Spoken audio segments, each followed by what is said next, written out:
Speaking of that, is there a team that you really don't want to see on HBO's Hard Knocks more than the Jets? I love Hard Knocks. I don't want to see the Jets. And here's why. Because I like Hard Knocks and I like every team. I don't like the Cowboys at all. Sorry, Dan Rod, but I don't. That's fine. But after watching them on Hard Knocks, I'm like, oh, I kind of like that guy. Oh, I kind of like those guys. I'm kind of rooting for these guys. I hate the Jets with a passion, and there's not a team that I could am looking forward to least than those New York Jets being on this season of Hard Knocks. Maybe I'll change my mind. No, I won't. I hate the Jets. What are you guys' thoughts on that? Why do you hate the Jets so much? If anything, I'm the one that hates the Jets the most. Why do you hate the Jets so much? Yeah, my ex-wife was a Jets fan. That's There we go. probably the main reason. Aye. Right. That one. That one. That was her. Right. Got it. Understood. No, Okay, Wasn't so like it's personal like a deep 1998 loss to the Jets that's still resonating with you. no, I just never liked them. There's the teams that I hate the most, and no offense, but it's the Cowboys, the Jets, and the Patriots. It's yeah, and two of those you really hate AC, or you should. So So really, what you're saying is you hate you hate dynasties, you hate Yeah. America's teams, and then you hate Joe Namath. Yeah, well, actually, Joe Namath is probably the only good part, and it's only because he used to wear fur coats, pantyhose, and get drunk. So Do you hate apple pie? Like, what's your deal, man? Do you hate hot dogs? yeah, and shit? I'm not a fan of apple pie. I knew it, Schrader. Do, do you get upset when Team USA wins gold medals at the Olympics too? No, not at all. Just the No, women's, women's soccer team, right? You just Yep. hate them. Yep. Well, speaking of Hard Knocks, is anybody is there any is there a trailer out for the Jets Hard Knocks? Do we know if has anything been? I have not seen one yet. Let's check it out while we're on here. So, There probably is. what was your favorite Hard Knocks? You remember? No. Tampa Bay, the year they did Tampa was good. Actually, I like them all. There's not one that I'll watch it and be like, I'm not rooting for that. I mean, when they did the Los Angeles teams, they did both of them that same year. That was, I mean, they're all good, which is why I don't want to see the Jets on there. I don't want to like them. I don't want to Full disclosure, I don't don't wanna really root. watch Hard Knocks at all. I don't think I've ever really sat down and watched a full season Really? of Hard Knocks. So, like, I am aware of what Hard Knocks is, and I know the Dallas Cowboys, I think, have been the most featured team on Hard Knocks. I also I know believe Hard they have. Knocks now has like specific rules. I don't know if you can bring those up, but like there's certain rules that Hard Knocks has in place now, so only certain teams can qualify for Hard Knocks. Right. I think this year there's only 4 eligible teams, including the Jets, and I think obviously for the NFL's purposes, it's a soap opera, and the best soap opera probably is in New York. They have to separate. Well, that part's true. Yeah, they got to set parameters. To be eligible for a Hard Knocks show, a team must meet one of the following criteria: have a first-year head coach in place, have missed the playoffs in the past 2 seasons, have not appeared on Hard Knocks in the past 10 years. So that's what Well, there you go. that's what we have to. I'd like to see the Jags on. I mean, that's me personally, but That means you haven't made the playoffs in 2 years. That means you got a brand new coach. that's true. Well, you could have been. I think the Jags were in the running because of Doug Peterson, right? The year, last year.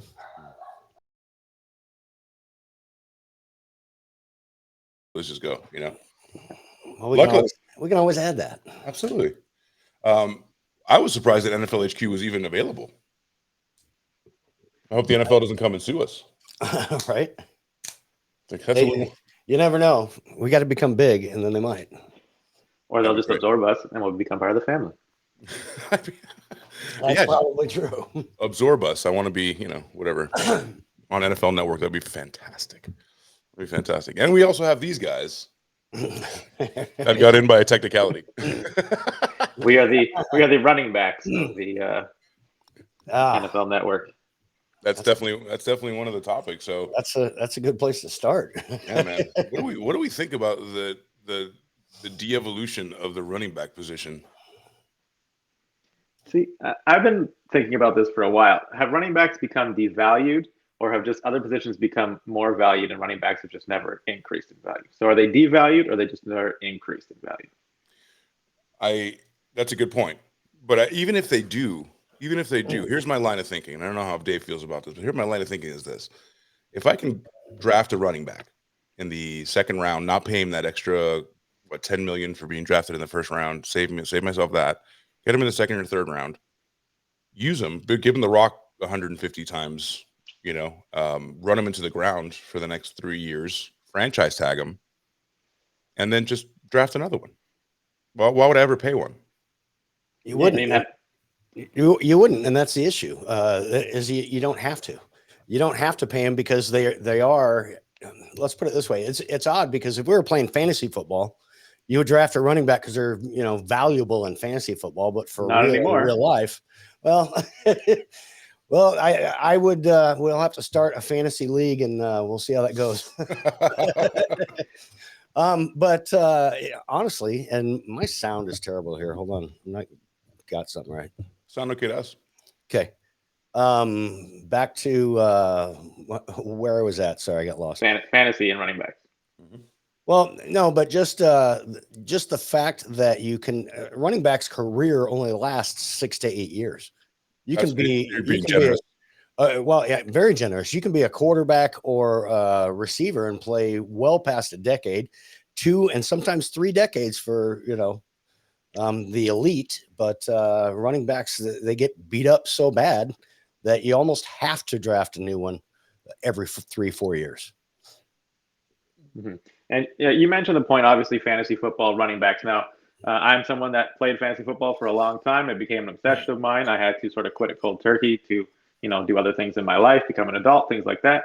But early on in the early 2000s, running backs were very high value. But the advancement of fantasy football and this PPR, so we as a society of fantasy football players wanted to increase the value of wide receivers. We saw the deficit that wide receivers were experiencing and even quarterbacks were experiencing in fantasy football. So we devalued running backs because we made other positions more valuable with points per reception. So that's part of it, I think. And maybe it's our fault that running backs are devalued because we put more emphasis on catching passes for our fantasy stats. Here's why in fantasy football, a running back is more important because there aren't nearly as many good ones. I can pick a wide receiver and the 20th wide receiver, their stats aren't going to be that different. But the number 1 running back versus the 20th running back, they're going to be hugely different. That's why that's still valued in fantasy versus actual real life. I didn't mean to take it completely into fantasy football, but that would be my argument as far as a running back's value in fantasy football versus actually what we're looking at right now. It's a little different in real life only because of the actual wear and tear and then the number against the cap. So I brought up, according to overthecap.com, looks like Ezekiel Elliott was a top paid running back in 2022. He's got an actual dollar value of 12.4 million, but really against the cap, it's 18.220 million. So we're looking at Ezekiel Elliott, Dalvin Cook. Now, out of all these running backs, who is still on the team, right? And then who is still looking for a contract? Ezekiel Elliott's out of a job. Dalvin Cook is on the free agent market. Joe Mixon's tied up with the Bengals. And I think he restructured that deal too. He's not even making that anymore. Exactly right. And you have to look at Aaron Rodgers, $35 million of taking a pay cut of $35 million to what? To be able to build a team around him. Now he expects that team to be pretty freaking good because he's given up so much of his money. Now I'm sure they'll restructure that or spread that across a couple of years or give it to him in a bonus or something like that. But the actual cap number he brought down so much that now he's expecting people to sign with him. And even Dalvin Cook just went for a visit, and look what happened. He just left without a contract. Right. And so, for example, Saquon Barkley, just to finish that up, made Derrick Henry restructured. Saquon Barkley, Austin Eckler, Kareem Hunt is on the waiver wire. Alvin Kamara is going to be suspended for the first 3 games of the season because he hit somebody here in my hometown of Vegas at the Cromwell. He apparently hit someone. Aaron Jones is locked up, and then all the way down. Even Nick Chubb had some words to say about these contracts that are just not attainable for running backs anymore. It's not, this is not the time of Priest Holmes. This is not something that people are going to pay you. I think that Ezekiel Elliott was the last paid quarterback. The last paid running back. Yeah, and a lot of people thought Jerry Jones was making a mistake when he did that as well.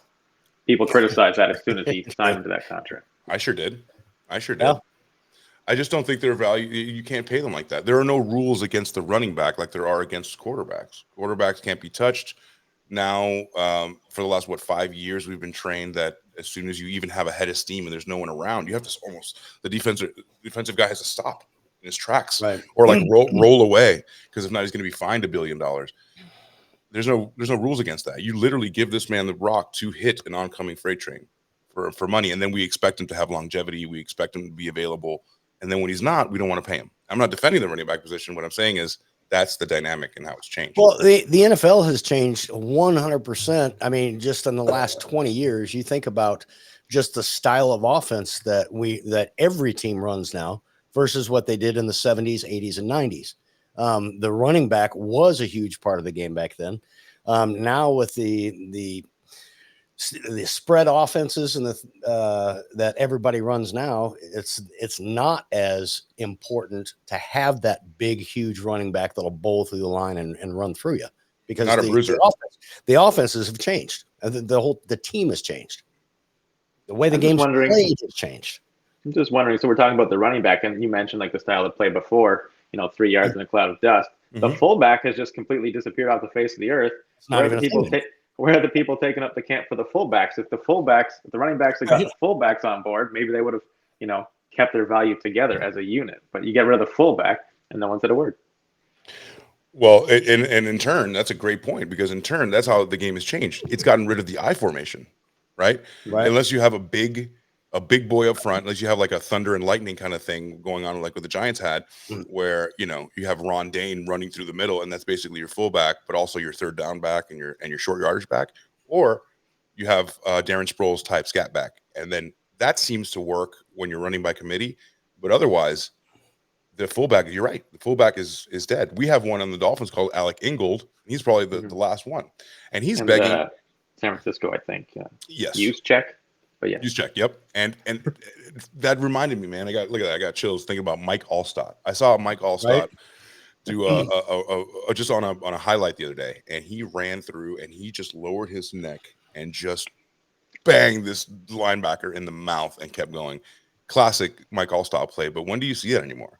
It's usually to the outside. It's a pitch, a long toss, or just a short toss, a counter, away from the AB gap. It's never in the middle of the AB gap anymore if you don't have that size. Number one, I guess, the team is trying to save you from not hitting that. Like Wanstead, I'm going to take it back to the Dolphins again. Like Wanstead gave it to Ricky Williams 300 times a year. Of course he's going to break down. Of course the guy's going to retire. You're using him until he dies, like a horse. And how much of this is also the blame on college football? Because obviously college football got away from this I-back formation a long time ago. Quarterback doesn't even go under center anymore. You see a lot of times now quarterbacks are being drafted, and they have the question, can he take a snap under center? Right. That was unheard of back in the day, where of course he can take a snap under center. That's the way the game is played. Is it though? Do we need to drop back, 7 yards, 5 to 7 yard drop back? That's a waste of time. I can already be in shotgun. I can step up twice into the pocket and I can hit a quick slant. But that's the new NFL. But I defy you to tell me that you can win a Super Bowl without at least a capable back. It can't just be some kid out of college, We can even look at some stats to see which running backs have been to the Super Bowl lately. But when you say a kid out of college and a capable back, can they not be one and the same? You absolutely. can have a kid out of college that can be capable, but how do you define capable? Because Isaiah Pacheco, what is he, a 6th or 7th round pick by Kansas City a year ago? So he was right out of college, but he was more than capable, I guess. That's the dichotomy, though. That's why the draft is so unbelievably important. We need to get kids on a rookie contract. I was explaining this to my wife last night. She's like, how does this work? Why are you so obsessed with rookies? I was showing her Devin A-Chain. I was like, this is the kid we're gonna root for this year. He's the rookie for, just getting her feet wet. And I give her like a little, right before the season, I give her a little crumb just so she can root with me. And she's like, wow, that kid's fast from Texas A&M. I said, yeah. Now, it's important that kid hit, because if that kid hits, that means we don't have to pay that kid. And if Tua was on a rookie deal, of course he was taken in the first round, you got to pay him a little bit more. But if, let's say you hit on the second or third round quarterback, you have 5 years to win the bowl. Get yourself a speed rusher, get yourself a left tackle, get yourself a cornerback. Depending on what kind of defense the team plays. I would say the most important hierarchy is that, right, boys? Like, we could say quarterback, left tackle, edge rusher, cornerback, right? Yeah, for sure. I And couldn't disagree. maybe you can rearrange that order in a little bit, but yeah, those are your top four Those are your that you're top looking four. for. So if you can get those guys on a rookie deal, now we're talking. Now we can fill in the gaps with the guards. We can get ourselves that feature, like that fantasy back that we all dream about. Of course, I want Dalvin Cook. Do I want to pay Dalvin Cook $12 million in a state that there's no income tax? No, I'd rather pay him 8. Right. You know what I mean? Right. It's probably And you mentioned. Oh, go I was ahead. gonna say, you mentioned the rookie contracts, but I've been also talking about the rookie contracts for quarterbacks for a long time. Obviously, I think Russell Wilson is always the first name that comes to mind. But look how great that Seattle team was with Russell Wilson on a rookie contract. I think the stats prove that they had the highest paid offensive line during that run. Then all of a sudden, Russell Wilson got paid, and he went from having the highest paid offensive line to one of the lowest paid offensive lines, and he became one of the most sacked quarterbacks for seasons to come. He became Andrew Luck. Pretty much. And that's probably a good point, because if you don't have the offensive line, and that's proven, you can put friggin' Joe Montana back there, you can put Johnny Unitas back there. If people aren't there to protect you, it's not going to happen. That's why I was so bummed that we didn't really go out and get premier, Teron Armstead. We need somebody on the right side, of course, for Tua's left-handedness. He has a different blind side, so that changes the cap altogether. Now, Sorry about that. it's not an issue. We're not live. Right. Yeah, and you're talking about needing an offensive line to help you. Well, obviously, Patrick Mahomes has won 2 of the last, 4 Super Bowls? But that one he lost a couple of years ago to the Tampa Bay Buccaneers. What was all the talk about that Super Bowl? How great that defensive line was for the Tampa Bay Buccaneers, and how Patrick Mahomes was basically a sitting duck back there, had no help. And you saw this quarterback that everyone probably agrees is probably the best quarterback in the NFL right now. Yep. Could he potentially become a 5, 6, 7-time Super Bowl champion? I think you don't know at this point, but he's already got 2. But that one that he lost, he got beat up, and he got beat up pretty good. And what they do, they went out and they shored up that offensive line for him. And that is the Bill Belichick way. And I'm sorry, the Bill Parcells way. The Bill Parcells way, what that man taught me was you build a team inside out. And it's true for Madden. It's true for Pee Wee football. It's true for Pop Warner. You got to build it inside out. You have to build your line and then your skill position players afterwards. And you can develop those skill position players, but you just can't have, skill players and nobody to protect them. You're not going to have time to get into those guys unless, not even the running back position is going to work out. So it's not sexy. It's never been sexy to draft a right tackle and a right guard. But to me, and I'm sure you guys who know football, been around it for a long time, that's the most important. I get excited when I get a left tackle. I'm excited when I get, a speed rusher, some of those coveted positions. Because I know wide receiver, running back, those are a dime a dozen. Everybody's got hands. Everybody's got speed at this level. It's about development more so, I think. Agreed. Well, it also seems like in this new NFL that we're kind of in, you develop that good offensive line or defensive line or those other positions, and then all of a sudden these skill position players kind of flock to your team. Look what happened at Tampa Bay. They developed an offensive line. They built around what Tom Brady wanted. And then a Leonard Fournette says, "Oh, I'll come play with you." Rob Gronkowski's like, "Oh, I'll come out of retirement, come play with you." And they weren't talking about the type of money they wanted to make. And you see guys wanting to go to Kansas City now to play with Patrick Mahomes. People ring chase with Tom Brady in New England for a year because they built around that. So you build that good structure, and then these skill position players might take care of themselves because they will come and play knowing that, there's a good situation already in place. Is there a specific reason Aaron Rodgers went to the Jets? Probably.